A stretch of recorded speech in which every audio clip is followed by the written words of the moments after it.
আলহামদুলিল্লাহ, আজকে আবার হাঁসগুলো নদীতে নামাইছি। সবগুলো আল্লাহর রহমতে সুস্থ আছে। এই যে নদীতে সবগুলো খেয়ে বেড়াচ্ছে। এতদিন এদেরকে নদীতে নামাতাম, কিন্তু এরা এইভাবে নামতো না নদীতে। তো আজকে এরা কঠিনভাবে নেমে গেছে নদীতে এবং নদীতে খাবার খাওয়া শুরু করে দিয়েছে। এতদিন এদেরকে নামাতাম, এরা শুধুমাত্র ওইটা গোসল করতো, কিন্তু আজকে আল্লাহর রহমতে সবগুলো পানিতে নামে এরা খাবার খাচ্ছে এবং খুব ভালো লাগছে দেখতে। এটা একটা ইন্টারেস্টিং মুহূর্ত।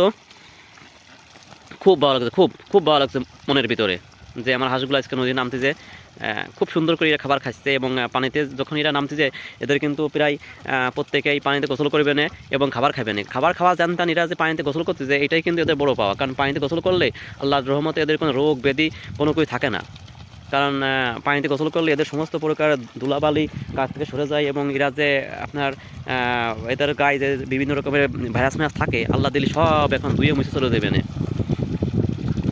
এবং এরা সুস্থ সবলভাবে থাকবে না। বাহ বাহ বাহ, কঠিন খেলা খেলা এটা কঠিন খেলা করতেছে এরা।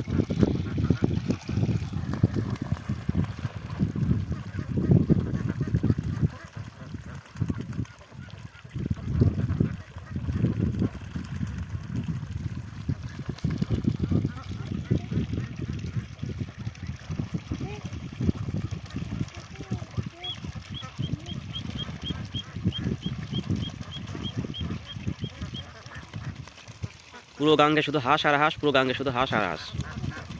সব জায়গা দিছি সারি আজকে হাঁস। যা, কোথায় যাবি যা, আজকে পুরো গাঙ্গে তোকে যা, চালার হাঁস পুরো গাঙ্গে তোকে যা।